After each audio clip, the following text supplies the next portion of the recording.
Hola a todos, yo soy la doctora Yajaira de los Reyes. El día de hoy continuamos con la lectura del PHTLS, el capítulo número 5, que corresponde al manejo de la escena. Quédense conmigo y acompáñenme en la lectura. Objetivos del capítulo.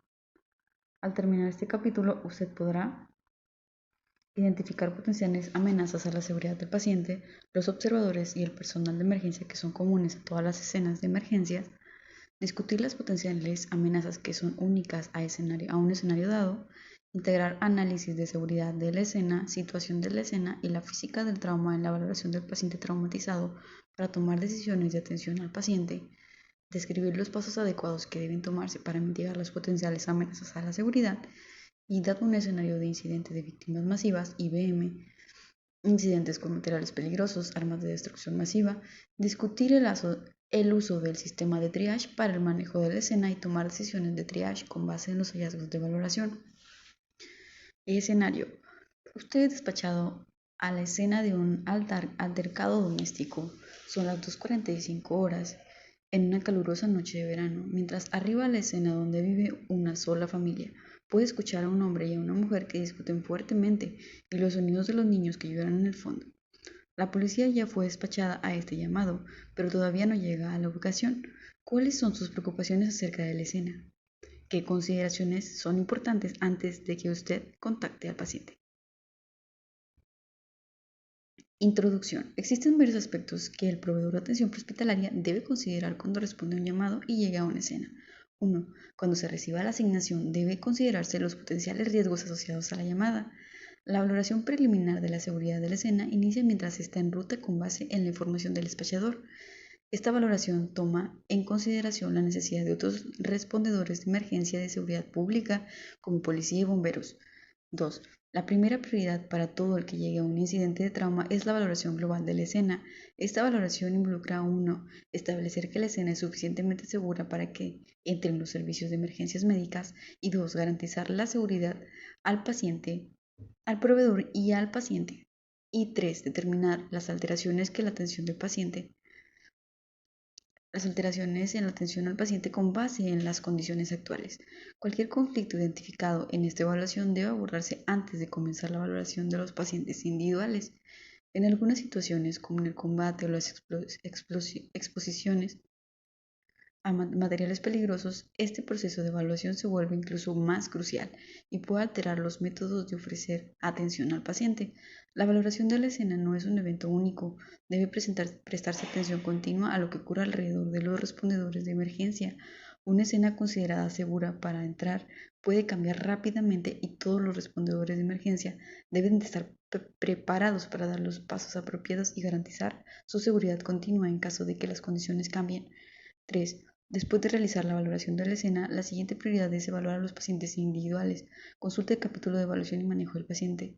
La valoración de la escena global indicará si el incidente involucra un solo paciente o múltiples pacientes. Si la escena involucra más de un paciente, la situación se clasifica como un incidente de múltiples pacientes o un incidente de víctimas masivas o IBM. Los IBM se discuten más adelante en el capítulo del manejo de desastres. En un IBM, el número de pacientes supera los recursos disponibles y la prioridad cambia de enfocar todos los recursos en el paciente más lesionado a salvar al mayor número de pacientes. Una forma abreviada de triage que se discute en la sección final de este capítulo identifica a los pacientes a tratar primero cuando hayan múltiples víctimas. La priorización del manejo de pacientes es A. Condiciones que puedan resultar en pérdida de vida y B. Condiciones que puedan resultar en la pérdida de extremidades y C. Todas las otras condiciones que no amenazan la vida o extremidades.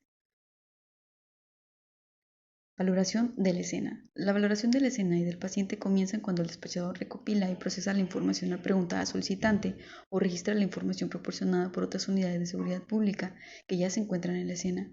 Entonces el despachador transmite esta información acerca del incidente y el paciente a la unidad SEM respondedora. Mientras viaja a la escena, toma el tiempo para preparar y practicar habilidades de buena comunicación.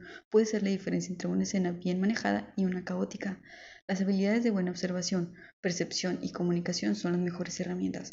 El proceso de recopilar información en la escena Para el proveedor de atención prehospitalaria comienza de inmediato al llegar al incidente.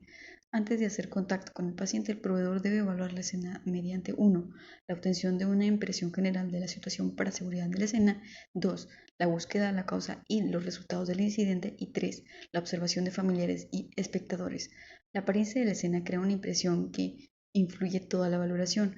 El cúmulo de información se recopila al simplemente observar, escuchar y catalogar tanta información como sea posible, incluidos los mecanismos de lesión, la situación actual y el grado global de la seguridad. Así como la condición del paciente puede mejorar o deteriorarse, lo mismo puede suceder con la condición de la escena. Evaluar la escena al inicio y luego fallar para volver a valorar puede cambiar la escena. Como puede cambiar la escena, puede resultar en serias consecuencias para los proveedores de atención prehospitalaria y para el paciente. La valoración de la escena incluye los siguientes dos componentes principales: seguridad y situación. Seguridad. La principal consideración cuando se aproxime a cualquier escena es la seguridad de todos los respondedores de emergencias. Quienes no tienen entrenamiento no deben intentar los esfuerzos de rescate. Cuando el personal del SEM se convierte en víctima, ya no puede ayudar a otras personas lesionadas y se suma el número de pacientes. La atención de pacientes quizás deba esperar hasta que la escena sea tan segura para que los SEM puedan entrar sin riesgo excesivo. Las preocupaciones acerca de la seguridad varían de acuerdo con el evento y el lugar, como la exposición a fluidos corporales y eventos inesperados, como la explosión a armas químicas usadas en la guerra. Las pistas de los riesgos y peligros potenciales en la escena incluyen no solo lo obvio, como el sonido de disparos o presencia de sangre y otros fluidos corporales, sino también hallazgos más sutiles como olores o humo. La seguridad de la escena involucra tanto la seguridad de los respondedores de emergencia como la del paciente. En general, los pacientes en una situación de peligro deben ser movidos hacia un área segura antes de comenzar la valoración y el tratamiento. Las condiciones que plantean una amenaza a la seguridad del paciente o del respondedor de emergencias incluyen fuego, líneas eléctricas derribadas, explosivos, materiales peligrosos, incluidos fluidos corporales, tráfico, inundación y armas, y condiciones ambientales. Además, el atacante todavía puede estar en la escena e intervenir para lesionar al paciente, a los respondedores de emergencia o a los espectadores. Sin embargo, se ha reconocido que en situaciones que involucran un tirador activo, hacen que los SEM trabajen en forma coordinada con las fuerzas de seguridad para entrar a la escena tan pronto como sea posible y mejora la supervivencia del paciente. Situación. La valoración de la situación sigue a la de la seguridad. La revisión situacional incluye tanto problemas que pudieran afectar la forma en que el proveedor de atención hospitalaria maneja al paciente, como preocupaciones específicas del incidente relacionados directamente con el paciente. Las preguntas que deben considerar los proveedores cuando valoren los problemas planteados por una situación dada incluyen las siguientes: ¿qué ocurrió realmente en esta escena? ¿Cuáles fueron las circunstancias que condujeron a la lesión? ¿Fue intencional o accidental? ¿Por qué solicitó ayuda y quién la solicitó? ¿Cuál fue el mecanismo de lesión? La mayoría de las lesiones del paciente se pueden predecir con base en la evaluación y la comprensión de la física del trauma involucrados en el incidente. ¿Cuántas personas están involucradas y cuáles son sus edades? ¿Se necesitan unidades de SEM adicionales para el manejo de la escena de tratamiento del paciente o transporte? ¿Se necesita otro personal o recursos, por ejemplo, fuerzas de seguridad, departamento de bomberos, compañía eléctrica? ¿Se necesita equipo especial de extracción o rescate? ¿Es necesario transporte en helicóptero? ¿Se necesita un médico para ayudar con el triage o los problemas de atención médica en la escena? Un problema médico podría ser el factor instigador que condujo al trauma, por ejemplo, la colusión de un vehículo que resultó a partir de un ataque cardíaco o accidente cerebrovascular del conductor.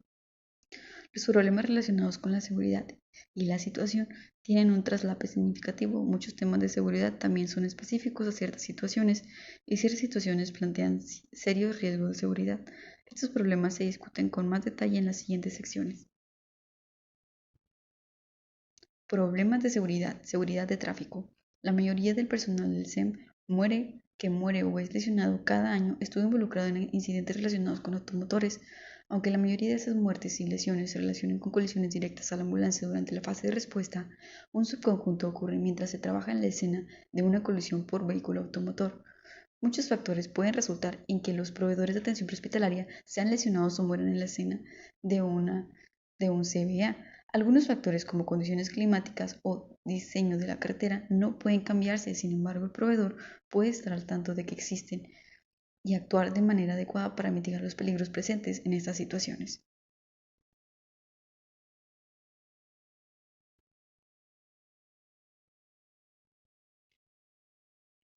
Condiciones climáticas o de iluminación. Muchas respuestas de atención hospitalaria CBA tienen lugar en condiciones climáticas adversas o durante la noche. Los proveedores de atención prehospitalaria quizás deban lidiar con hielo y nieve durante los meses de invierno. Otras condiciones climáticas que pueden plantear riesgos incluyen niebla, lluvia o tormentas de arena, en las cuales el tráfico que se aproxima no puede ver o detenerse a tiempo para evitar a los vehículos de emergencia o al personal del SEM estacionado en la escena. Diseño de autopistas.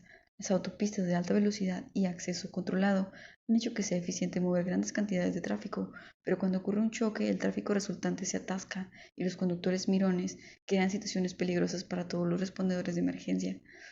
Las autopistas y pasos elevados pueden limitar que el conductor que se aproxima vea lo que está delante y puede encontrar súbitamente vehículos detenidos y respondedores de emergencia sobre el camino al momento de llegar a la parte superior de un paso elevado.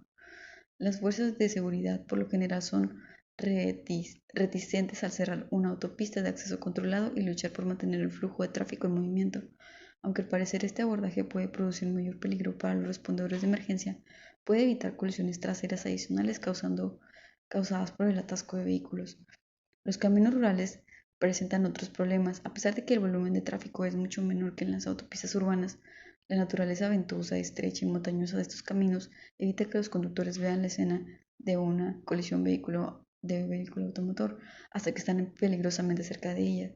Además, los caminos rurales tal vez no estén tan bien mantenidos como los de las áreas urbanas, lo que resulta en condiciones resbaladizas mucho después de que pasó una tormenta y toma desprevenidos a los conductores que la desconocen. Todavía pueden estar presentes áreas aisladas de nieve, hielo o niebla que causaron el evento del choque del vehículo automotor original y pueden ocultar el largo del servicio de emergencias médicas y resultar en condiciones no óptimas para los conductores que se aproximan. Estrategias de mitigación de riesgo. Puesto que los proveedores de atención prehospitalaria deben responder en todo momento de día y en cualquier condición climática, deben tomarse medidas para reducir los riesgos de convertirse en víctimas mientras trabajan en una escena de CBA. La mejor forma es limitar el número de respondedores, en particular en autopistas de acceso controlado. El número de personas en la escena debe de ser exclusivamente el que se necesita para lograr las tareas a mano. Por ejemplo, tener 3 ambulancias y un vehículo de supervisor en una escena que tiene un paciente aumenta de forma notable el riesgo de que el proveedor sea golpeado por un vehículo que pasa.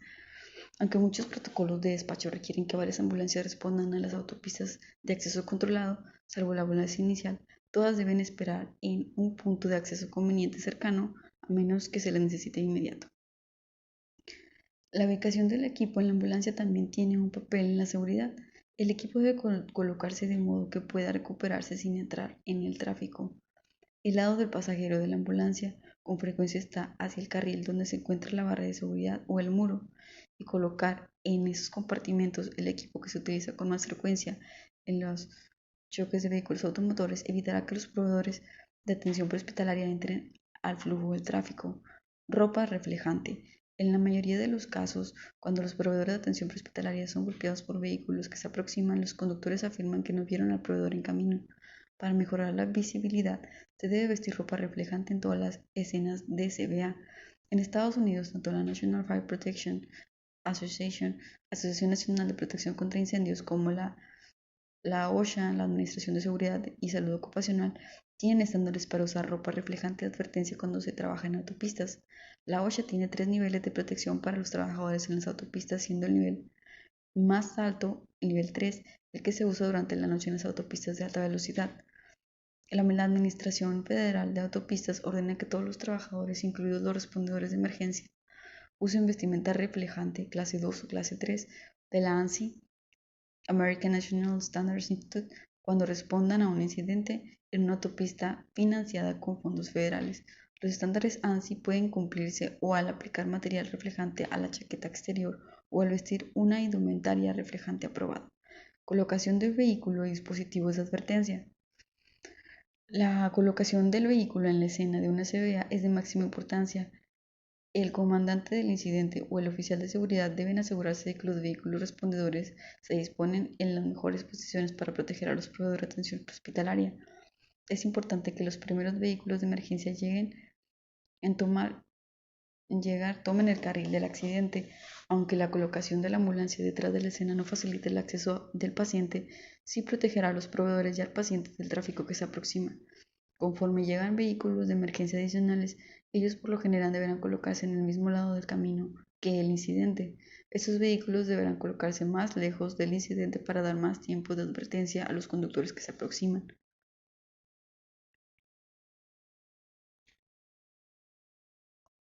Los faros, en especial las luces altas, deben apagarse para no cegar a los conductores que se aproximan a menos que se necesite para iluminar la escena. Debe evaluarse el número de luces de emergencia en la escena. Demasiadas luces pueden servir solo para confundir a los conductores que se aproximan. Muchos departamentos utilizan señales de advertencia que dicen accidente adelante para prevenir a los conductores. Se puede colocar bengalas para advertir y dirigir el flujo de tráfico, sin embargo, se debe tener cuidado de usarlas en condiciones secas para evitar incendios de césped. Los conos reflejantes pueden servir para dirigir el flujo del tráfico lejos del carril ocupado por la emergencia. Si es necesario dirigir el tráfico, las fuerzas de seguridad o el personal con entrenamiento especial en control de tráfico debe realizar esa tarea, de modo que los SEM pueda enfocarse en el manejo del paciente. Las instrucciones confusas o contradictorias dadas a los conductores crean riesgos de seguridad adicionales. Las mejores situaciones se crean cuando no se impide el tráfico y el flujo normal puede mantenerse en torno a la emergencia. Educación de seguridad vial. Están disponibles varios programas educativos diseñados para informar a los respondedores de emergencia acerca de las operaciones seguras en la escena de una CBA. En Estados Unidos, cada organización debe verificar con su agencia estatal de SEM o la NHTSA o la OSHA acerca de la disponibilidad local de estos programas e incorporarlos en sus programas de capacitación anual requeridos. El curso de seguridad de la SEM de la NAHED prepara a los respondedores de emergencias a responder y a operar con seguridad en la escena de una CBA. Violencia. Cada llamada tiene un potencial de llevar al proveedor de atención hospitalaria a un ambiente emocionalmente cargado. Algunas agencias de SEM tienen una política que requiere la presencia de fuerzas de seguridad antes de que los proveedores entren a una escena de violencia. Incluso una escena que parece segura tiene el potencial de tornarse violenta. Por tanto, los proveedores siempre deben estar alertas ante pistas sutiles que sugieran una situación cambiante. El paciente, la familia o los espectadores en la escena pueden no ser capaces de percibir la situación de manera racional. Estos individuos pueden pensar que el tiempo de respuesta es muy largo, estar excesivamente sensibles a palabras o acciones y malinterpretar el abordaje usual de valoración al paciente. Mantener una actitud segura y profesional mientras muestra respeto y preocupación es importante para ganar la confianza del paciente y lograr el control de la escena. Es importante que el personal del SEM se capacite para observar la escena y debe aprender a percibir el número y ubicación de los individuos cuando llega a la escena, el movimiento de los espectadores hacia o desde la escena, cualquier indicio de estrés o tensión, reacciones inesperadas o inusuales ante la presencia de los SEM u otros sentimientos instintivos que pueda desarrollar. Observe las manos del paciente y de los espectadores, busque bultos inusuales en la pretina, ropa que se esté fuera de la temporada o muy grande que pudiera ocultar fácilmente un arma. Si percibe una amenaza en desarrollo, prepárese para dejar la escena de inmediato. La seguridad de los proveedores de atención prehospitalaria es la primera prioridad. Considere la siguiente situación. Usted y su compañero están en la sala de la casa de un paciente. Mientras su compañero revisa la presión arterial del paciente, un individuo aparentemente intoxicado entra a la habitación desde la parte trasera de la casa. Se nota enojado y usted observa lo que parece ser la empuñadura de una pistola sobresaliendo sobre la pretina de su pantalón. Su compañero no ve o escucha entrar a esta persona en la habitación porque está enfocado en el paciente. La persona sospechosa comienza a cuestionar su presencia y está muy agitada por su uniforme y su insignia. Sus manos repentinamente se acercan y después se alejan de su cintura. Comienza a caminar y habrá entre dientes. ¿Cómo puede usted y su compañero prepararse para este tipo de situación? Manejo de la escena violenta. Los compañeros deben hablar entre ellos y acordar métodos para mantener a un paciente o espectador violento.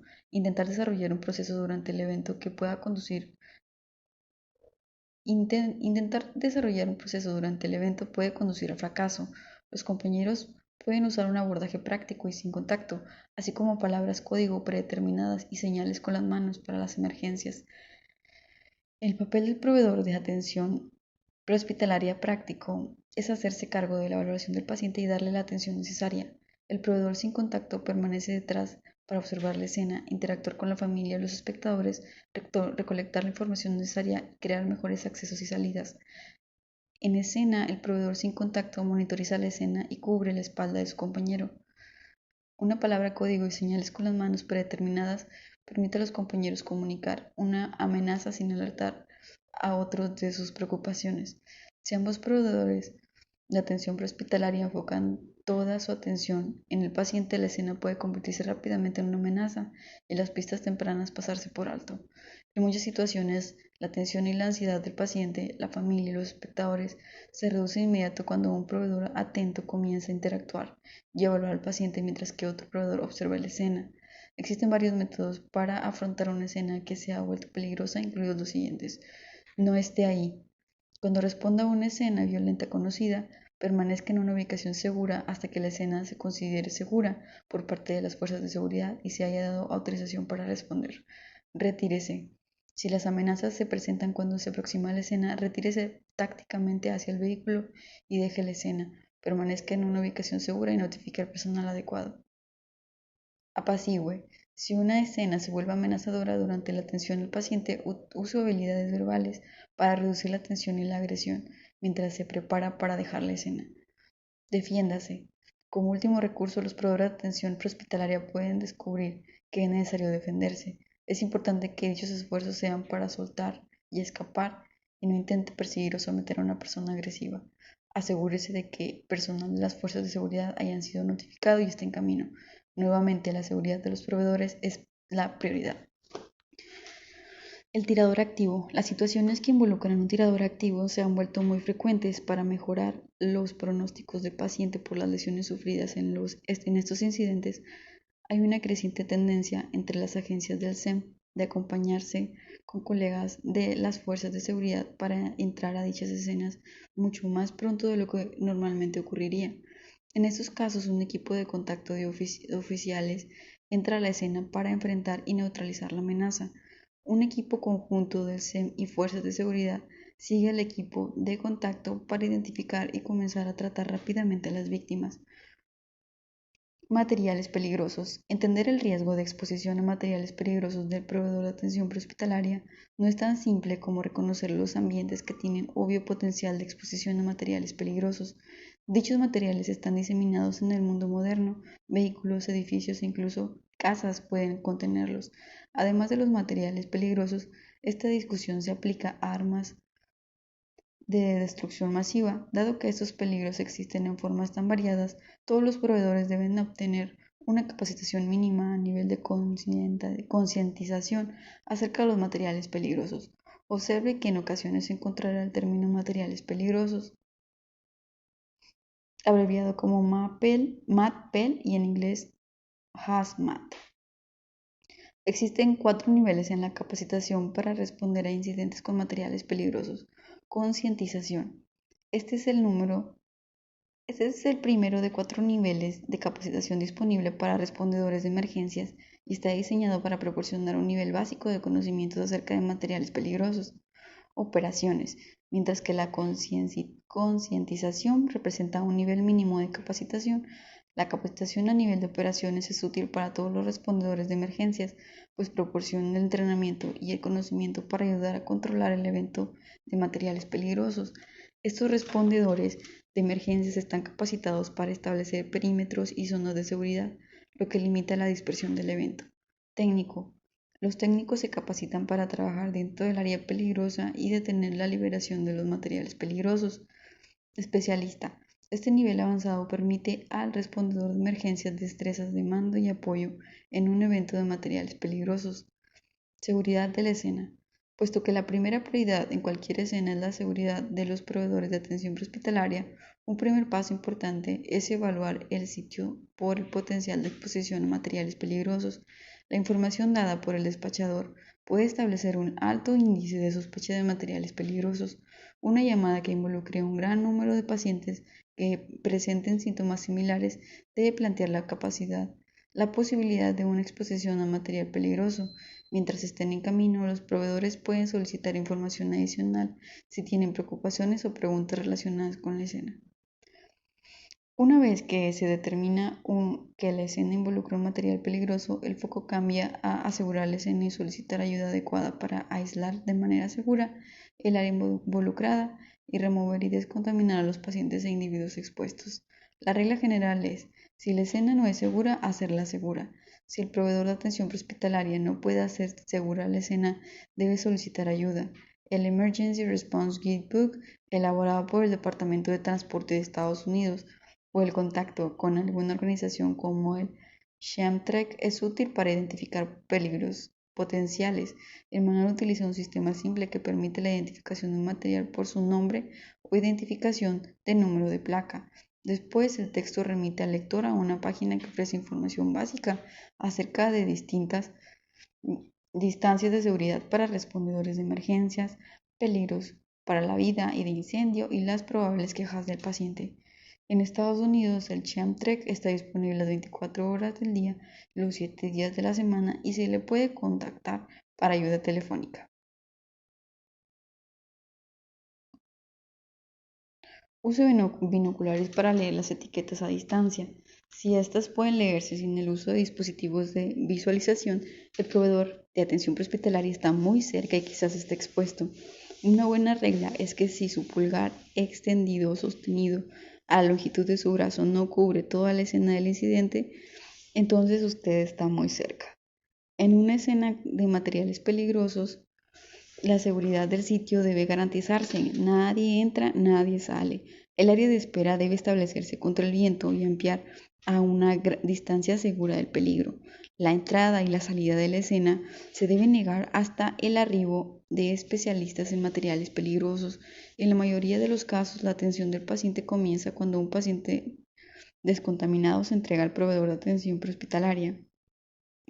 Es importante que el proveedor de atención prehospitalaria entienda el sistema de mando y la estructura de las zonas de trabajo en una operación con materiales peligrosos. La escena de un incidente que involucra un arma de destrucción masiva o material peligroso por lo general se divide en zonas caliente, tibia y fría. Para una descripción de las funciones de cada zona, consulte el capítulo Explosiones y armas de destrucción masiva.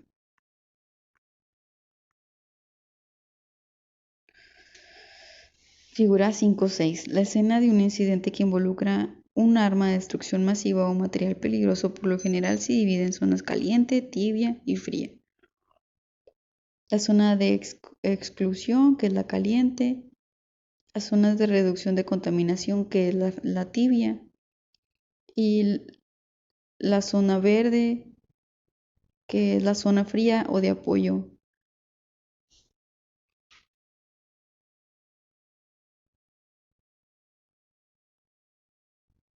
Conflictos situacionales. Existen algunos conflictos situacionales que pueden afectar profundamente la atención médica que los proveedores hospitalarios puedan ofrecer a un paciente. Escenas criminales. Por desgracia, un porcentaje considerable de pacientes traumatizados que encuentran los proveedores de atención prehospitalaria están lesionados intencionalmente. Además de disparos y apuñalamiento, los pacientes pueden ser víctimas de agresiones con puños, objetos contusos o intentos de estrangulamiento. En otros casos, las víctimas habrían sido intencionalmente golpeadas por un vehículo, lanzadas desde una estructura o desde un vehículo en movimiento, lo que resulta en lesión significativa. Incluso con una colisión vehicular automotor puede considerarse como una escena criminal si se considera que uno de los conductores habría conducido bajo la influencia del alcohol o drogas. Si conducía de manera imprudente, con mucha rapidez, o usaba el teléfono celular mientras conducía. Cuando maneja estos tipos de pacientes, el personal de atención prehospitalaria con frecuencia interactúa con personal de las fuerzas de seguridad. Aunque tanto los SEM como las fuerzas de seguridad comparten la meta de preservar la vida, en ocasiones descubren que sus labores en una escena criminal entran en conflicto. El personal SEM se enfoca en la necesidad de valorar a una víctima por señales de vida y posibilidad de supervivencia, mientras que las fuerzas de seguridad están preocupadas por preservar la evidencia en una escena criminal o llevar a un perpetrador ante la justicia. Las fuerzas de seguridad y la investigación criminal nunca deben impedir la atención adecuada de un paciente. En caso de que la escena deba perturbarse de alguna forma para valorar o atender al paciente, son imperativas la documentación y la comunicación de seguimiento con la agencia investigadora de las fuerzas de seguridad. Al desarrollar conciencia del enfoque general tomado por el personal de las fuerzas de seguridad en una escena criminal, los proveedores de atención prehospitalaria no solo pueden ayudar a su paciente, sino también pueden cooperar de manera más efectiva con el personal de las fuerzas de seguridad, lo que conduce al arresto del agresor de su paciente. En la escena de un gran crimen, por ejemplo homicidio, muerte sospechosa, violación o muerte en el tráfico, la mayoría de las agencias de fuerzas de seguridad recolectan y procesan evidencia.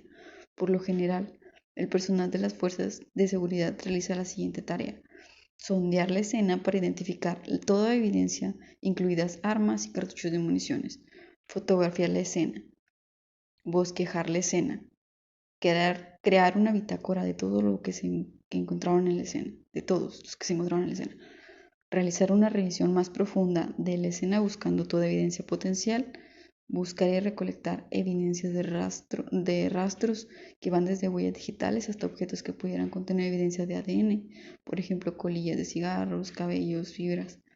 Los investigadores policíacos consideran que todo el que entra en una escena criminal lleva cierto tipo de evidencia a la escena y sin saberlo, remueve parte de evidencia de la escena. Para resolver el crimen, la meta de un detective es identificar la evidencia depositada y removida por el perpetrador. Para lograr esto, los investigadores tienen que explicar cualquier evidencia dejada o removida por otros oficiales de las fuerzas de seguridad, el personal de SEM, cuidados y quien quiera que haya entrado en la escena. El comportamiento descuidado por parte de los proveedores de atención prehospitalaria en una escena criminal puede perturbar, destruir o contaminar evidencia vital, lo que obstaculiza una investigación criminal. En ocasiones, los proveedores de atención prehospitalaria llegan a una potencial escena criminal antes que los oficiales de las fuerzas de seguridad. Si la víctima obviamente está muerta, los proveedores deben retirarse cuidadosamente de la ubicación sin tocar objeto alguno y esperar el arribo de las fuerzas de seguridad. Aunque ellos preferirían que una escena criminal no se perturbara, los investigadores se dan cuenta de que en alguna circunstancia los proveedores deben voltear un cuerpo o mover objetos en una escena criminal para acceder a un paciente y determinar el estado de este. Si los proveedores deben transportar a un paciente o mover un cuerpo u otros objetos en el área antes de que lleguen las fuerzas de seguridad, los investigadores usualmente determinan lo siguiente: ¿cuándo se hicieron las alteraciones de la escena? ¿Cuál fue el propósito del movimiento? ¿Quién hizo las alteraciones? ¿A qué hora el personal SEM identificó la muerte de la víctima? Si los proveedores de atención prehospitalaria entraron a una escena criminal antes que el personal de las fuerzas de seguridad, los investigadores querrán entrevistar y obtener una declaración formal de los proveedores acerca de sus acciones u observaciones. Los proveedores nunca deben alarmarse o preocuparse por tales peticiones. El propósito de la entrevista no es criticar sus acciones, sino obtener información que pueda resultar útil para que el investigador resuelva el caso.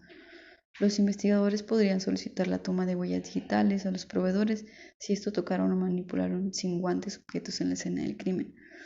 El manejo adecuado de la ropa de un paciente puede conservar evidencia valiosa. Si se debe quitar la ropa del paciente, los oficiales de las fuerzas de seguridad y los médicos forenses prefieren que los proveedores de atención prehospitalaria eviten cortar a través de los orificios de bala o cuchillo. Si la ropa se corta, los investigadores pueden preguntar qué alteraciones se hicieron en la ropa, quién las hizo y por qué. Cualquier ropa que se remueva debe colocarse en una bolsa de papel, no de plástico, y entregarse a los investigadores. Un importante conflicto final que involucra a las víctimas de crímenes violentos es el valor de cualquier declaración hecha por el paciente mientras está bajo el cuidado de proveedores de atención prehospitalaria. Algunos pacientes, al darse cuenta de la naturaleza crítica de sus lesiones, pueden decir a los proveedores quién provocó sus lesiones. Esta información debe documentarse y transmitirse a los investigadores. Si es posible, los proveedores deben informar a los oficiales la naturaleza crítica de las lesiones de un paciente de modo que pueda presentarse un oficial jurado si el paciente es capaz de proporcionar alguna información acerca del perpetrador. A esto se le llama declaración in extremis o testimonio de moribundo. Armas de destrucción masiva. La respuesta a una escena que incluya un arma de destrucción masiva presenta preocupaciones de seguridad y de otra índole similares a la respuesta de una escena que involucra materiales peligrosos como se discutió anteriormente. Toda escena que implique múltiples víctimas, en especial si se quejan de síntomas o hallazgos similares o que se reportó como resultado de una explosión, debe plantear dos preguntas. ¿Estuvo involucrada una ADM? ¿Podría haber un dispositivo secundario con la intención de lesionar a los respondedores de emergencia? Para evitar convertirse en víctima, el proveedor de atención prehospitalaria debe aproximarse a tales escenas con extrema precaución y resistir la urgencia de correr a atender a las víctimas. En vez de ello, debe aproximarse a la escena desde una posición contra el viento y tomarse un momento para detenerse, mirar y escuchar pistas que indiquen la posible presencia de una ADM.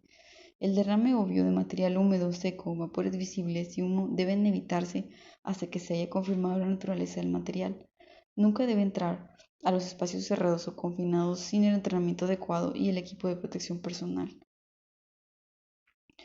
Una vez que se incluye una ADM como posible causa, el proveedor de atención prehospitalaria debe dar los pasos necesarios para protegerse y proteger a los otros respondedores que lleguen a la escena. Estos pasos incluyen el uso de equipo de protección personal adecuado a la función y al nivel de capacitación del proveedor del individuo. Por ejemplo, los proveedores de emergencia responsables de entrar a la zona caliente deben usar el nivel más alto de protección de piel y respiratoria. En la zona fría, precauciones estándar serán suficientes en la mayoría de los casos. La información que pudiera ser un incidente con ADM debe remitirse al despachador para alertar a los respondedores de emergencia de todos los servicios que se aproximan. Las áreas de espera para equipo adicional, los respondedores de emergencia y los helicópteros deben colocarse contra el viento y a una distancia segura del sitio. Debe asegurarse la escena y designarse zonas que indiquen área caliente, tibia y fría. También debe establecerse sitios de descontaminación una vez determinada la naturaleza del agente químico, biológico, radiológico, y pueden hacerse solicitudes específicas de antídotos o antibióticos. Zonas de control de la escena. Tal como se hizo en la escena de un incidente con materiales peligrosos, para limitar la dispersión de estos, la designación y uso de zonas de control es esencial en un incidente con ADM. Adherirse a estos principios reduce la posibilidad de dispersar contaminación y lesionar a los respondedores de emergencias y espectadores. El cuadro 5.1 presenta las distancias y evaluación para amenazas de bomba. Cuadro 5.1 amenazas de bomba, distancias de evaluación segura. Bomba de tubo. Capacidad explosiva 5 libras. Distancia evacuación edificio 70 pies o 21.3 metros. Distancia de evacuación exterior 1200 pies o 365 metros.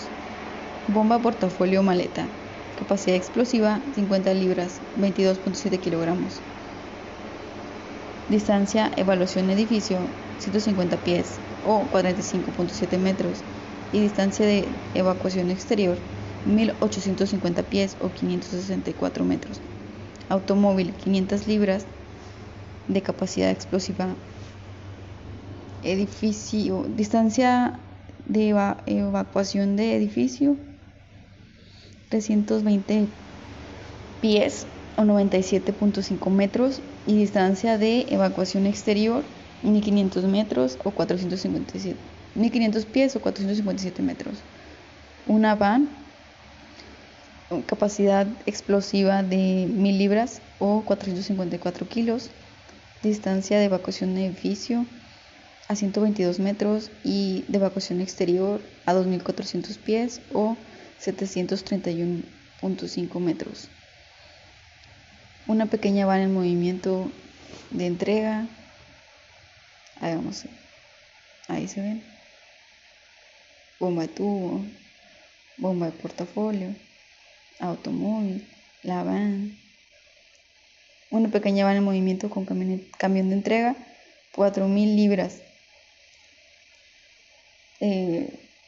Distancia de evacuación de edificio, 195 metros y en exterior, 1158 metros. Para un camión pequeño con tanque, son 10.000 libras de poder explosivo. Distancia de evacuación exterior 860 pies o 262 metros y distancia de evacuación exterior 5.100 pies o 1.554 metros.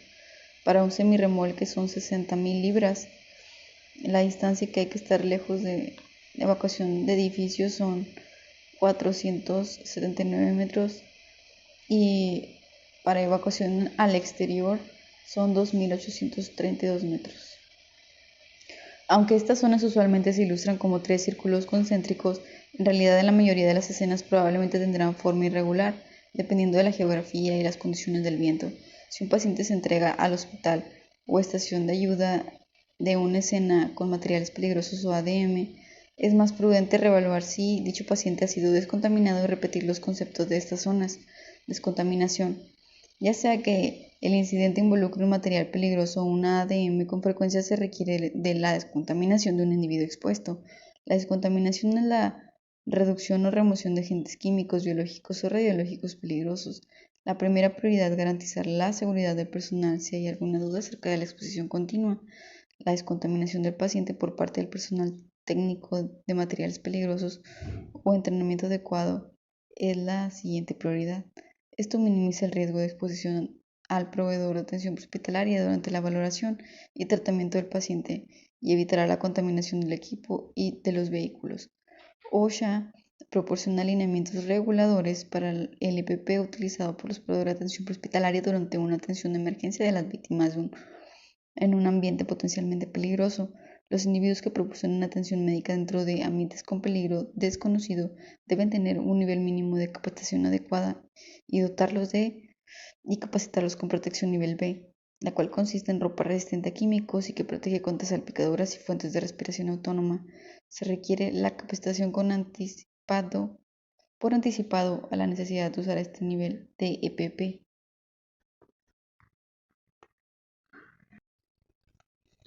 Si el paciente está consciente y puede ayudar, es mejor solicitar su cooperación y hacer que él mismo se descontamine tanto como sea posible para reducir la posibilidad de contaminación cruzada con los proveedores de atención hospitalaria.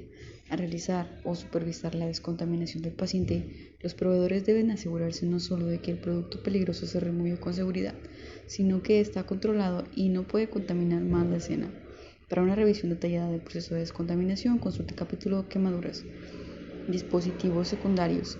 Meses después de la bomba en las Olimpiadas de Verano de Atlanta en 1996, el área metropolitana de Atlanta, Georgia, experimentó dos bombas adicionales. Estas bombas, en una clínica para abortos y en un club nocturno, tenían bombas secundarias plantadas y representaron la primera ocasión en 17 años en Estados Unidos en que plantaron bombas secundarias, presuntamente para matar o lesionar a los rescatadores que respondieran a la escena de la primera explosión. Por desgracia, el dispositivo secundario en la clínica para abortos no se detectó previo a su detonación y hubo 6 muertes. Los dispositivos secundarios se usaron regularmente por parte de terroristas en muchos países. Todo el personal de atención prehospitalaria debe tener en mente la potencial presencia de un dispositivo secundario. Después de estos incidentes, la Agencia de Manejo de Emergencias de Georgia desarrolló los siguientes lineamientos para rescatadores y personal de atención prehospitalaria que respondiera a la escena de una bomba en la cual pudiera estar plantada una bomba secundaria. 1. Evite el uso de dispositivos electrónicos. Las ondas sonoras de los teléfonos celulares y radios pueden provocar la detonación de un dispositivo secundario, en especial si se usa cerca de la bomba. El equipo utilizado por los medios de comunicación también puede activar una detonación. 2. Asegura una distancia de alejamiento suficiente para la escena. La zona caliente deberá extenderse a 100 pies o 305 metros en todas las direcciones, incluido verticalmente, del sitio de la explosión original. Conforme se crean bombas más poderosas, los fragmentos pueden viajar más lejos. La explosión de la bomba puede dañar infraestructura, incluidas tuberías de gas y líneas eléctricas, lo cual puede poner en más riesgo la seguridad de los respondedores de emergencia. El acceso y la salida de la zona caliente debe controlarse cuidadosamente. Proporciona evacuación rápida de las víctimas de la escena y de la zona caliente. Debe establecerse un puesto de mando SEM a 2.000 a 4.000 pies o 610 a 1.219 metros de la escena de la bomba inicial. Los respondedores de emergencia pueden evacuar rápidamente a las víctimas del sitio de la bomba con intervenciones mínimas hasta que las víctimas y los respondedores de emergencia estén fuera de la zona caliente. 4. Colabore con el personal de las fuerzas de seguridad para preservar y recuperar evidencia.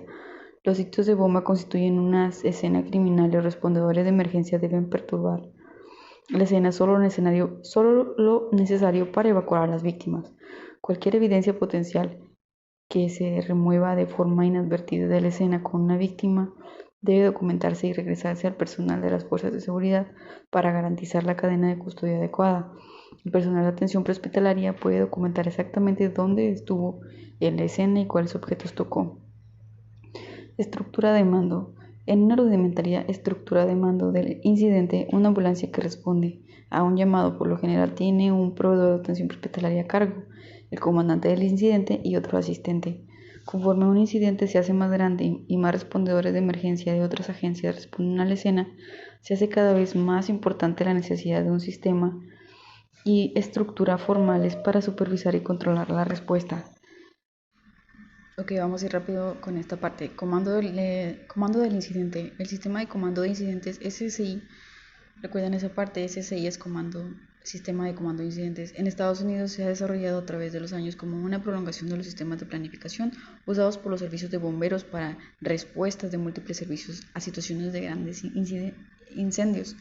En 1987, la NFPA publicó el estándar 1561 NFPA, estándar acerca del manejo del Comando de Incidentes del Departamento de Bomberos. La norma 1561 de la NFPA se revisó más tarde como el estándar acerca del sistema de manejo de incidentes y seguridad de comienzo de los servicios de emergencia. Esta versión se puede implementar y ajustar a cualquier tipo o tamaño de evento por cualquier agencia que maneje un incidente. En 1990 se creó el Sistema Nacional de Manejo de Incidentes de Incendios, SMI, el cual se refinó aún más el enfoque del manejo de un solo incidente. Todo eso nada más es historia. El lidiar con cualquier incidente, grande o pequeño, se mejora con la estructura de comando precisa que proporciona el SSI. En el corazón del SSI está el establecimiento del comando central de la escena y la posterior acumulación de responsabilidades divisionales. La primera unidad en llegar establece el centro de mando y las comunicaciones se habilitan a través del mando para la construcción de la respuesta. Los 5 elementos del SSI son 1. Comando, que proporciona el control global del evento y las comunicaciones que coordinan el movimiento de entrada y recursos y salida de pacientes de la escena de incidente. 2. Operaciones. Incluye divisiones para manejar las necesidades tácticas del evento. Supresión de incendios, SEM y rescate son ejemplos de las ramas operativas. 3. Planeación. Es un proceso continuo de evaluación inmediata y necesidades potenciales del incidente y planificación de la respuesta. A lo largo del evento, este elemento se usará para evaluar la efectividad de las operaciones y hacer alteraciones sugeridas en la respuesta y el abordaje táctico. 4. Logística. Maneja la tarea de adquirir recursos identificados por la sección de planeación y moverlos hacia donde se necesiten. Los recursos incluyen personal, refugio, vehículos y equipo. 5. Finanzas.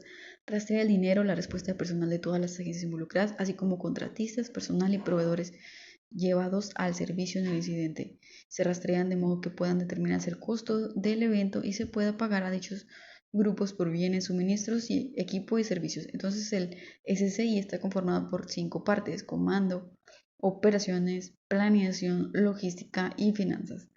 Comando unificado. Esa es una expresión del SSI, es el sistema de comando unificado. Esta expansión toma en cuenta la necesidad de coordinar numerosas agencias que cruzan fronteras jurisdiccionales. Los aspectos técnicos de llevar recursos procedentes de múltiples comunidades, condados y estados se cubren mediante la estructura de coordinación adicional. O sea, cuando engloba demasiadas jurisdicciones, se utiliza el comando unificado. Sistema Nacional de Manejo de Incidentes. El 28 de febrero de 2003, el presidente George Bush instruyó al secretario de Seguridad Interior mediante la Directiva Presidencial HSPD-5 para producir un Sistema Nacional de Manejo de Incidentes. La meta de esta directiva es establecer un abordaje consistente a nivel nacional para que los gobiernos federal, estatal y local trabajen juntos de manera efectiva para responder y recuperarse de incidentes domésticos sin importar la causa, el tamaño o la complejidad. El Departamento de Seguridad Interior autorizó al NIMS el 1 de mayo de 2004, después de colaborar con grupos de trabajo detallados integrados por funcionarios de gobiernos estatales y locales y representantes de la National Association of Emergency, la NAHED, la POV Diego, la FOP, la IAF y la IAM, que son asociaciones americanas, unas de incendios, la de policía y otra de emergencias, así como una gran variedad de otras organizaciones de seguridad pública. La NIM se enfoca en las siguientes características de manejo de incidentes: terminología común, organización modular, manejo por objetivos, dependencia de un plan de acción ante incidentes, ámbito de control manejable, ubicación e instalación de centros de movilización de incidentes prediseñados, manejo integral de recursos, comunicaciones integradas, establecimiento de transferencia de mando, cadena de mando y unidad de mando, comando unificado, rendición de cuentas de recursos y personal, despliegue y manejo de información e inteligencia. Los componentes clave de la NIM son los siguientes: preparación, manejo de comunicaciones e información, organización de recursos, mando de dirección y manejo y mantenimiento continuos. Pues a final de cuentas es un plan nacional de América. Comando. El comando comprende al comandante del incidente, es uno de los más importantes, y el personal del comando. Todo el incidente debe tener comandante identificado que supervise la respuesta. Las posiciones del personal de comando para auxiliar al CI se asignan según se requiera de acuerdo con el tamaño y la naturaleza del evento y pueden incluir oficial de información pública, oficial de seguridad y oficial de enlace. Y se pueden crear otras posiciones según se considere necesario según el comandante del incidente. Como se describió anteriormente, el condado unificado es una ampliación, es una ampliación del comando de incidentes en situaciones que involucran múltiples jurisdicciones. En una situación de un solo comando, el CI es responsable exclusivo del manejo del incidente. En una estructura de comando unificado, individuos que presentan varias jurisdicciones determinan de manera conjunta objetivos, planes y prioridades. El sistema de comando unificado busca resolver los problemas que involucran diferencias y comunicaciones y estándares operativos. Ahí en la figura 5.8 se muestran cómo va cambiando el sistema dependiendo de la escala del problema. Si es el lugar donde trabajas o una operación a gran escala, pequeña escala y una gran escala. Y se van haciendo nuevos puestos con los rubros que ya teníamos inicialmente para darle control a toda la operación. Un elemento no incluido en el SCI que se agregó con el comando unificado y el NIMS es la inteligencia. Con base en el tamaño del evento, la inteligencia y la recopilación de información relacionadas con la seguridad nacional pueden incluir valoración del equipo médico, riesgo de inteligencia médica, información climatológica, diseño educacional de edificios e información acerca de confinamientos tóxicos, aunque estas funciones usualmente se manejan en la sección de planeación. En ciertas situaciones, el CI puede separar la planeación, la recopilación de información. En el NIMS, el CI puede asignar la inteligencia y recopilación de información de la siguiente manera: dentro del personal de comando, como una unidad de sección de planeación, como una rama de operaciones o como una función separada del personal general.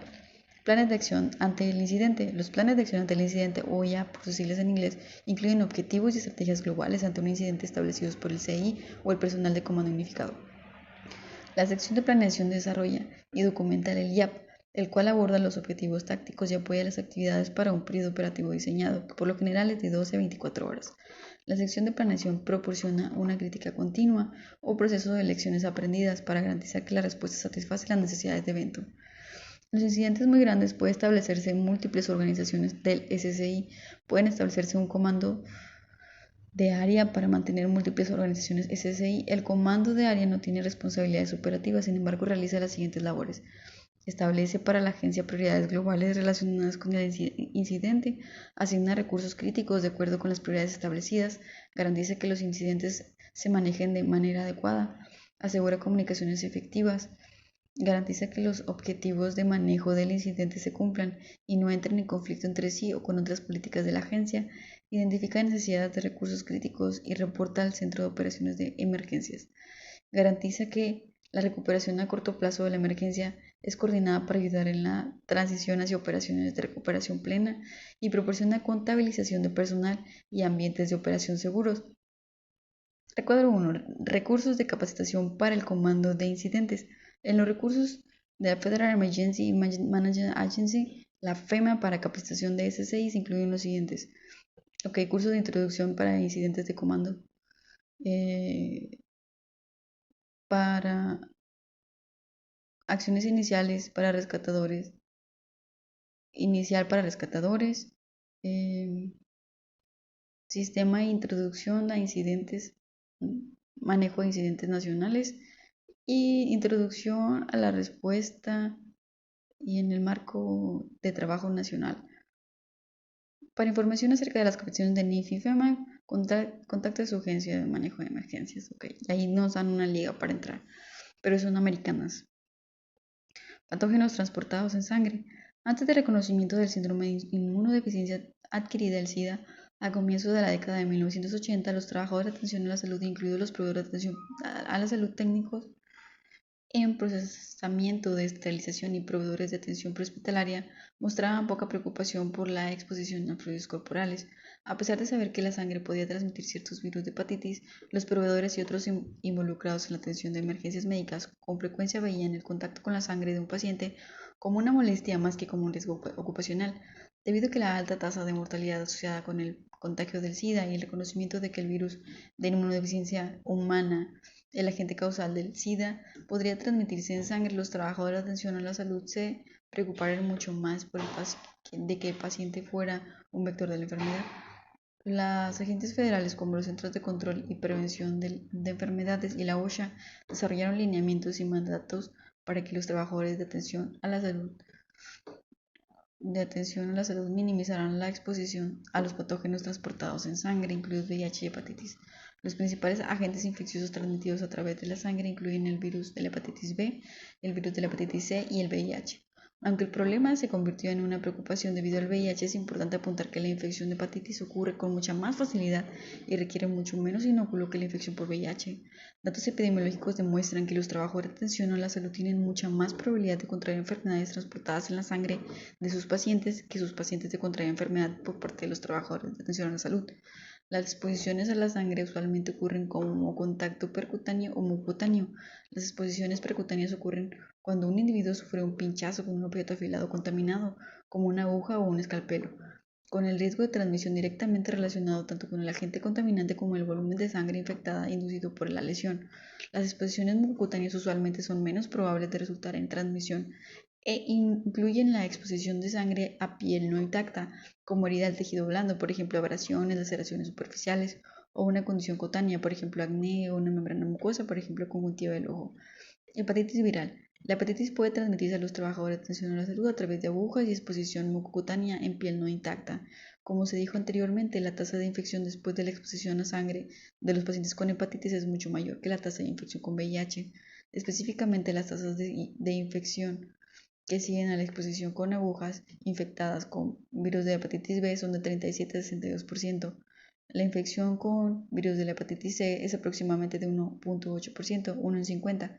La probable explicación de la variación de las tasas de infección es la contaminación, la concentración relativa de partículas de virus que se encuentran en la sangre infectada.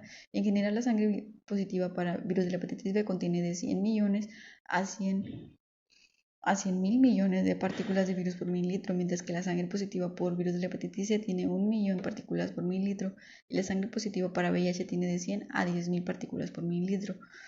Aunque se han identificado algunos virus de la hepatitis, el virus de la hepatitis B y C son los de mayor preocupación para los trabajadores de atención a la salud que experimentan una exposición a sangre. La hepatitis viral causa inflamación aguda del hígado. El periodo de incubación es generalmente de 60 a 90 días. Hasta 30% de los infectados por hepatitis B pueden tener un curso asintomático. Las manifestaciones clínicas de la hepatitis viral son dolor en el cuadrante superior derecho, fatiga, pérdida de apetito, náusea, vómito y alteración de la función hepática. La ictericia, una coloración amarillenta de la piel, resulta del aumento del nivel de bilirubinas en el torrente sanguíneo. Aunque la mayoría de los individuos con hepatitis se recuperan sin problemas serios, un pequeño porcentaje de ellos desarrolla falla hepática fulminante y puede morir. Un número significativo de quienes se recuperan desarrollan un estado de portador en el cual su sangre puede transmitir el virus. Como con la infección por virus de la hepatitis B, la infección por virus de la hepatitis C puede variar en el curso leve asintomático a fallo hepático y muerte. El periodo de incubación de la hepatitis C es un poco más corto que la hepatitis B, usualmente de 6 a 9 semanas. Las infecciones crónicas por virus de la hepatitis C son mucho más comunes que las de la B y entre 75 y 85% de quienes contraen virus de la hepatitis C desarrollan funcionamiento hepático anormal persistentemente, lo que les predispone a carcinoma hepatocelular. La hepatitis C se transmite principalmente a través de la sangre, mientras que la hepatitis B puede transmitirse a través de sangre o de contacto sexual. El riesgo de quienes abusan de drogas intravenosas se infectan con hepatitis C aumenta con la duración del uso de la droga intravenosa.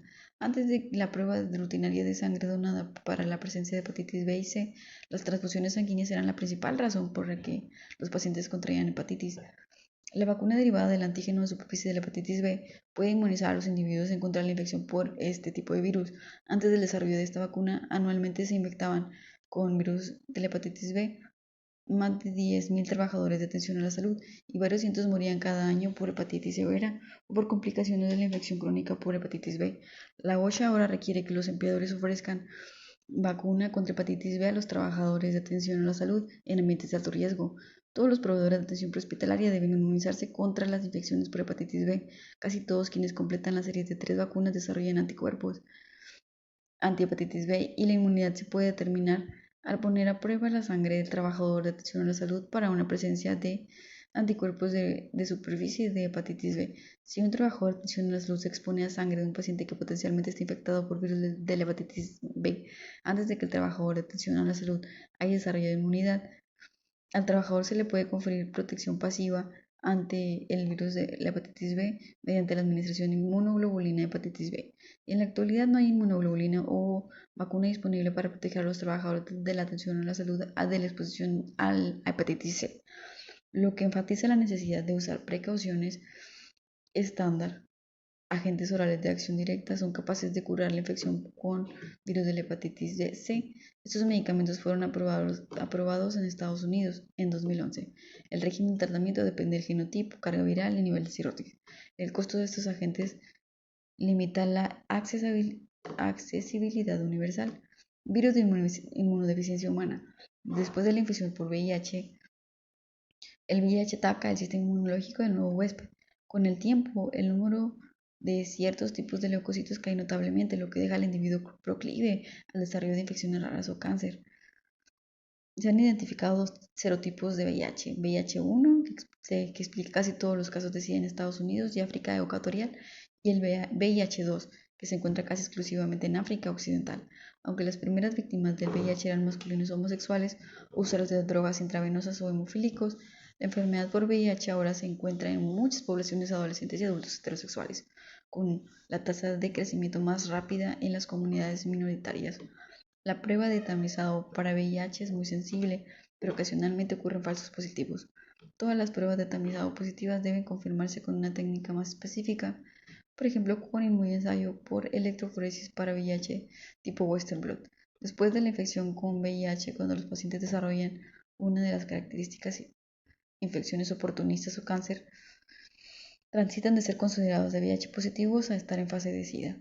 En la década pasada se hicieron avances significativos en el tratamiento de la enfermedad por VIH, principalmente en el desarrollo de nuevos medicamentos para combatir sus efectos. Este avance ha permitido a muchos individuos con infección por VIH a tener vidas bastante normales, ya que el avance de la enfermedad se frena de manera notable. A pesar de que los trabajadores de atención a la salud en general están más preocupados por contraer VIH debido al estigma de las modalidades de transmisión de la enfermedad y su pronóstico fatal si no es tratada, está en mayor riesgo de contraer del virus de la hepatitis B o C. Solo alrededor del 0.3%, aproximadamente 1 en 300 de los pinchazos que exponen a sangre positiva de VIH conducen a infección. El riesgo de infección parece más alto con la exposición a mayor cantidad de sangre, exposición a sangre de un paciente con una etapa avanzada de la enfermedad, una lesión percutánea profunda o una lesión con una boca hueca llena de sangre. El VIH se transmite principalmente a través de sangre o semen infectados, pero las secreciones vaginales y líquidos como el líquido pericárdico, peritoneal, pleural, amniótico y cefalorraquídeo son considerados potencialmente infectados. A menos que esté presente sangre evidente, lágrimas, orina, sudor, heces y saliva, por lo general son considerados no infecciosos. Se ha demostrado que el tratamiento profiláctico en el contexto de exposición de alto riesgo reduce el riesgo de seroconversión e infección crónica. Por tanto, en el contexto de la exposición ocupacional, está garantizada la remisión inmediata a una línea local de pinchazos y exposición o al oficial de control de infecciones de su servicio. Precauciones estándar. Puesto que el examen clínico no puede identificar de manera confiable a todos los pacientes que plantean una potencial amenaza de infección en los trabajadores de atención a la salud, se desarrollaron precauciones estándar para evitar a los trabajadores de atención a la salud entren en contacto con fluidos corporales de cualquier paciente. Al mismo tiempo, estas precauciones ayudan a proteger al paciente de infecciones que pudiera tener el proveedor de atención prehospitalaria. La OCHA desarrolló regulaciones que ordena que los empleadores y sus trabajadores sigan precauciones estándar en el centro de trabajo. Las precauciones estándar consisten tanto en barreras físicas a la sangre, fluidos corporales y a exposiciones, así como prácticas de manejo de agujas y otros cortopunzantes. Dado que los pacientes traumatizados con frecuencia tienen hemorragia externa y porque la sangre es un fluido corporal de riesgo extremadamente alto, los proveedores deben usar dispositivos protectores apropiados mientras atienden a los pacientes. Barreras físicas, guantes.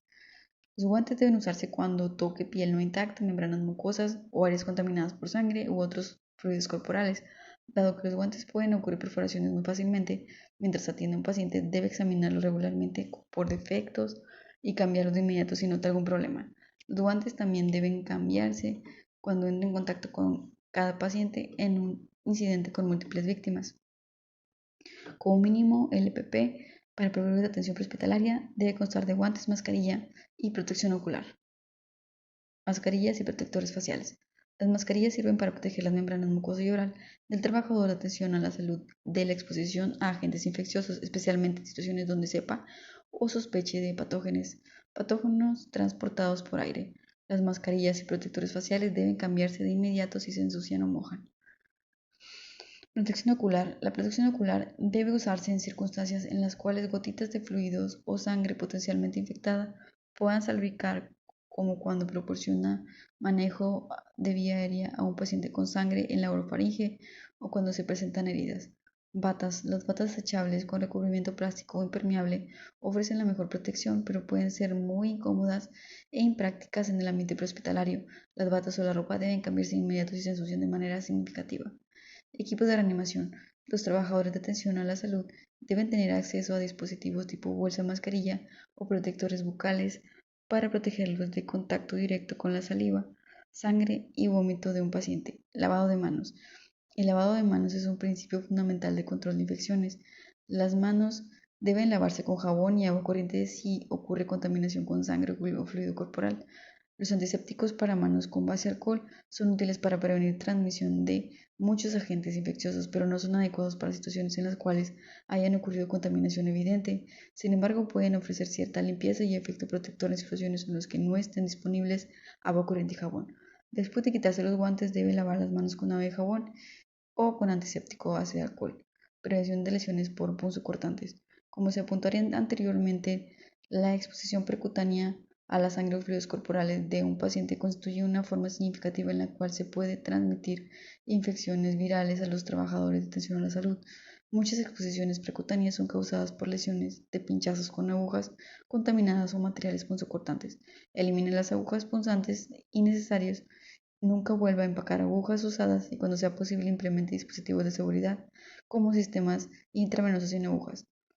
Recuadro 5.4. Prevención de lesiones punzocortantes. Los proveedores de atención prehospitalaria están en un riesgo significativo de lesiones de agujas y otros materiales punzocortantes. Las estrategias para reducir las lesiones punzocortantes incluyen los siguientes. Use dispositivos de seguridad como agujas y escalpelos blindados o retráctiles y lancetas de retracción automática. Use sistemas sin agujas que permitan la inyección de medicamentos en puertos sin agujas. Evite volver a empacar agujas y otros punzantes. Deseche de inmediato las aguas contaminadas en contenedores rígidos en lugar de ponerlas abajo o dárselas a alguien más para desecharlas. Use jeringas precargadas con medicamento en lugar de extraer un medicamento de una ampolla. Proporcione un plan de control de exposición escrito y asegúrese de que todos los empleados estén al tanto de él. Conserve una bitácora de lesiones punzantes. Manejo de la exposición ocupacional. En Estados Unidos, la OSHA ordena que toda organización que proporciona atención a la salud tenga un plan de control para manejar las exposiciones ocupacionales de sus empleados a sangre y fluidos corporales. Cada exposición debe documentarse profusamente, incluido el tiempo de lesión y la estimación de volumen del inóculo. Si un trabajador de atención a la salud tiene una exposición monocutánea o precutánea a sangre o sufre una lesión con punzocortante contaminado, debe realizarse esfuerzos para evitar la infección bacteriana, incluidas infecciones de tétanos, virus de la hepatitis B y VIH. En la actualidad no está aprobada o disponible ninguna terapia profiláctica para evitar la infección por virus de la hepatitis C. El recuadro 5.5 describe el protocolo típico de exposición a sangre y fluido corporal. Ejemplo de protocolo de exposición. Después de una exposición precutánea o mucocutánea a sangre o fluidos corporales potencialmente infectados, tomar las acciones adecuadas e instituir profilaxis post-exposición apropiada puede ayudar a minimizar el potencial de adquirir infecciones por hepatitis viral o VIH. Los siguientes pasos apropiados incluyen 1. Evitar infección bacteriana, limpiar a profundidad la piel expuesta con jabón, cremicida y agua. Las membranas mucosas expuestas deben irrigarse con copiosas cantidades de agua. Administrar una inyección de repuesto de tóxico tetánico si no se ha recibido en los últimos 5 años. 2. Realizar estudios de laboratorio de referencia tanto al trabajador de atención a la salud expuesto como al paciente fuente si se conoce. Trabajador de atención a la salud. Pruebas de anticuerpo de superficie hepatitis B, VIH y virus de la hepatitis C. Paciente fuente, pruebas serológicas de hepatitis B, C y VIH. 3. Evitar infección por virus de la hepatitis B.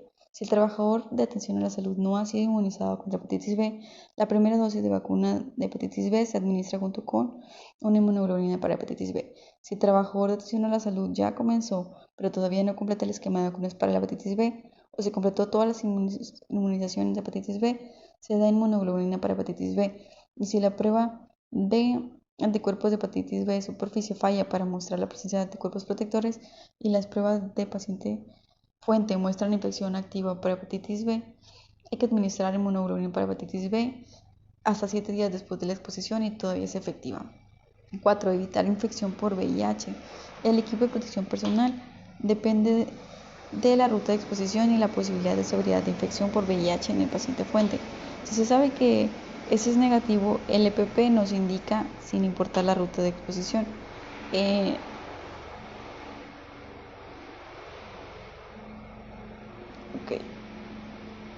el pasado, cuando se recomendaba el EPP, por lo general involucraba un régimen de 2 medicamentos.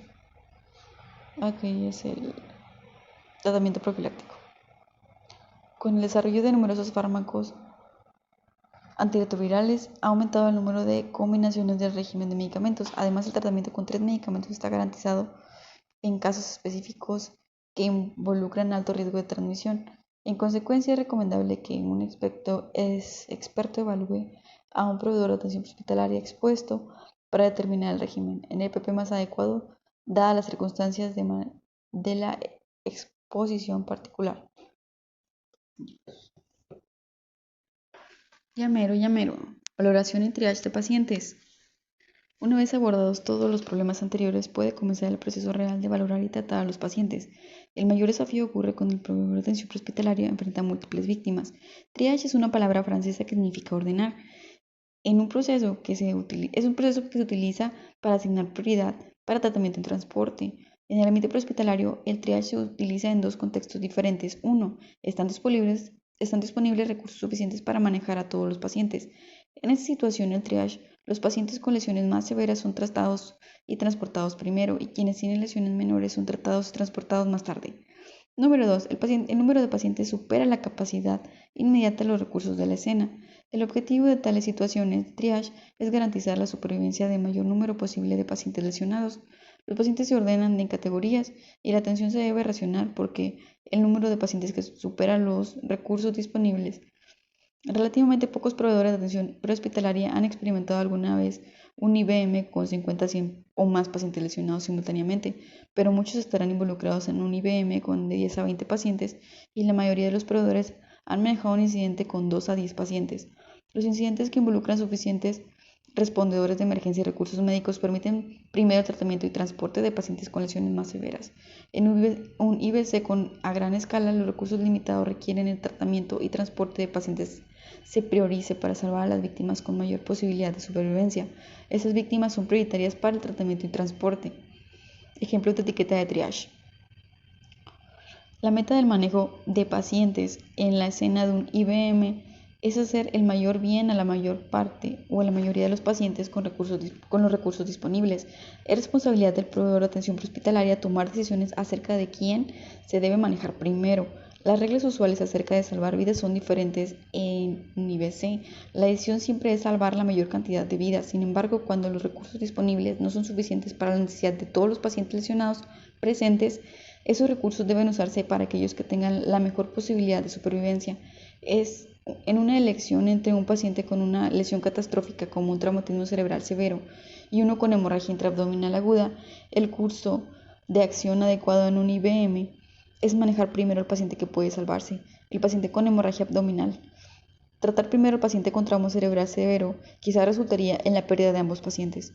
En un triage en situación de IBM, los pacientes con lesiones catastróficas quizás deban considerarse como prioridad más baja y demorar el tratamiento hasta que estén disponibles más ayuda y equipo. Estas son decisiones difíciles y circunstancias difíciles, pero un proveedor de atención prehospitalaria debe responder de manera rápida y adecuada. El personal SEM no debe hacer esfuerzos para reanimar a un paciente con paro cardíaco traumático con pocas o ninguna posibilidad de sobrevivencia, mientras otros 3 pacientes mueren debido a compromiso de la vía aérea o hemorragia externa.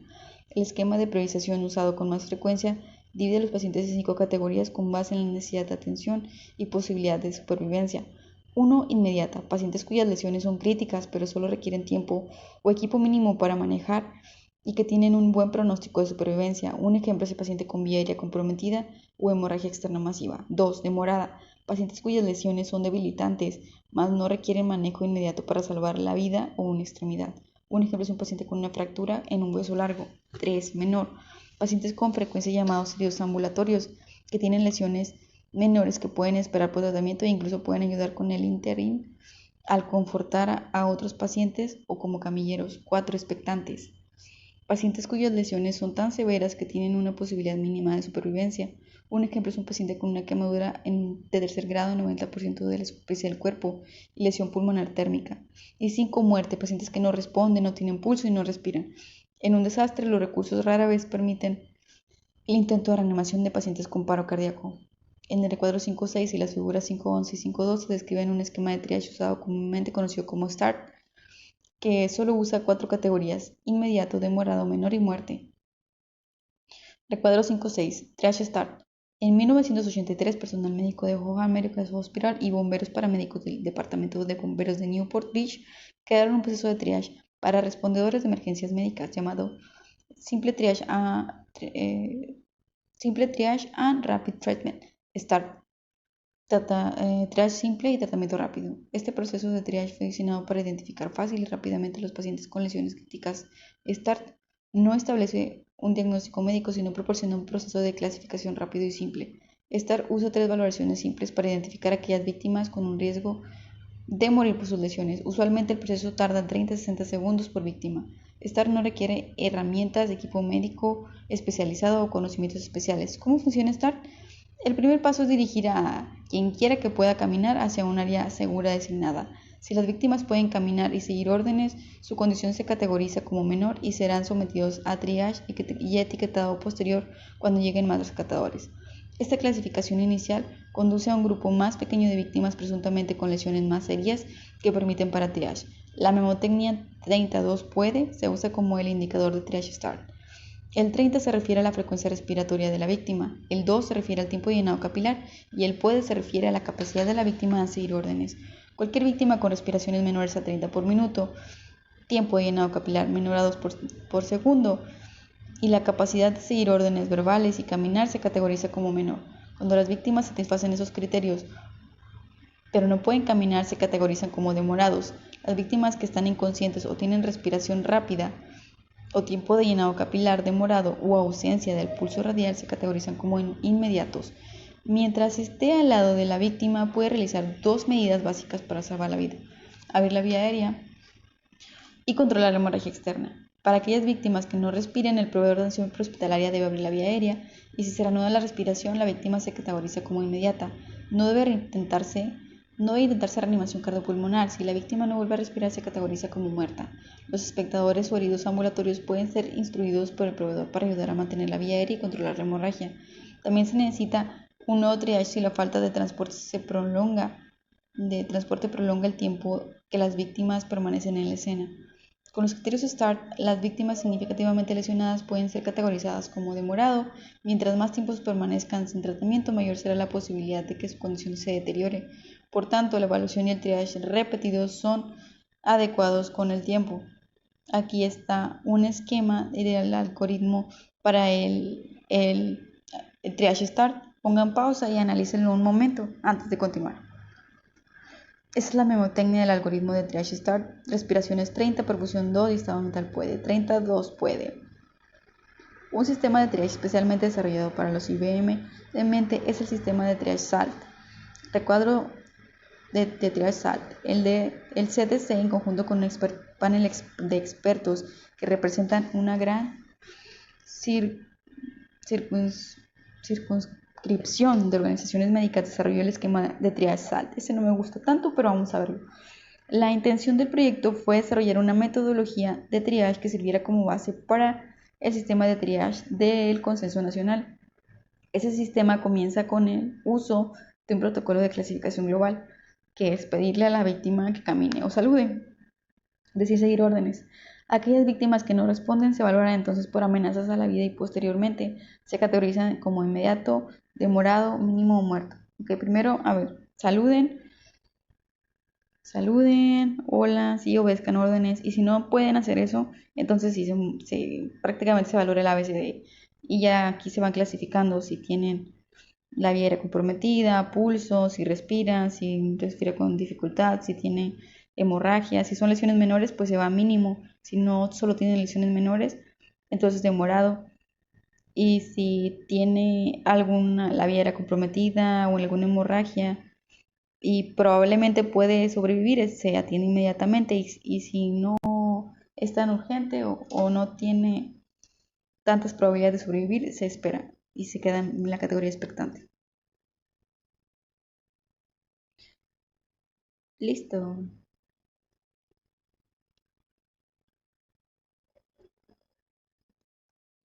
En ocasiones los peligros que se descartarán rápidamente, pero si no se buscan no se verán. Los proveedores de atención prehospitalaria que enfrentan víctimas múltiples deben estar preparados para clasificar a los pacientes con base en su severidad, la severidad de su condición y recursos disponibles. Ciertas situaciones como una escena criminal o actos intencionales, incluido el uso de armas destructivas o de destrucción masiva, afectarán cómo el proveedor de atención prehospitalaria responde a la escena y a los pacientes en dicha escena. Los incidentes de manejo usando la estructura de sistemas de mando de incidentes y el SEM son uno de los componentes de dicha estructura. Los proveedores de atención prehospitalaria deben conocer y comprender el CSI y su papel dentro de dicho sistema. Los proveedores de atención hospitalaria deben tener un plan para mitigar el riesgo de escenas potencialmente peligrosas. Por ejemplo, deben usar ropa reflectora y estacionarse de manera estratégica en las colisiones por vehículo automotor.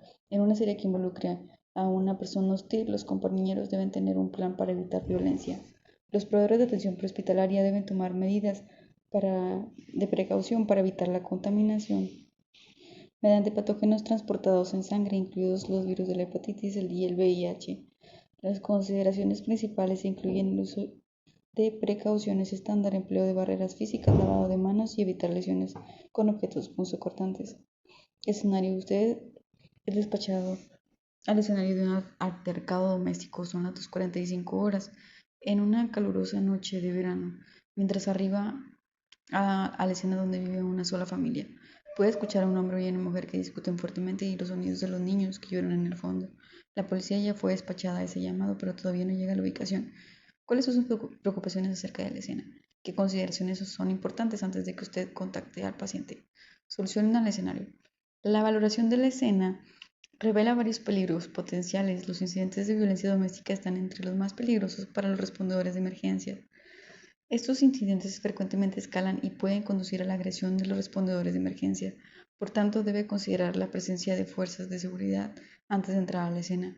Como con todos los casos de trauma, un paciente sangrando expone a los proveedores de atención prehospitalaria a los riesgos de infección transportadora de sangre, y los proveedores deben de usar barreras físicas, incluidos guantes, mascarillas y protección ocular. En este caso, usted espera hasta que llega la policía antes de entrar a la casa. Al entrar a la casa, observa que la mujer tiene múltiples contusiones obvias en su cara y en una pequeña laceración en una mejilla.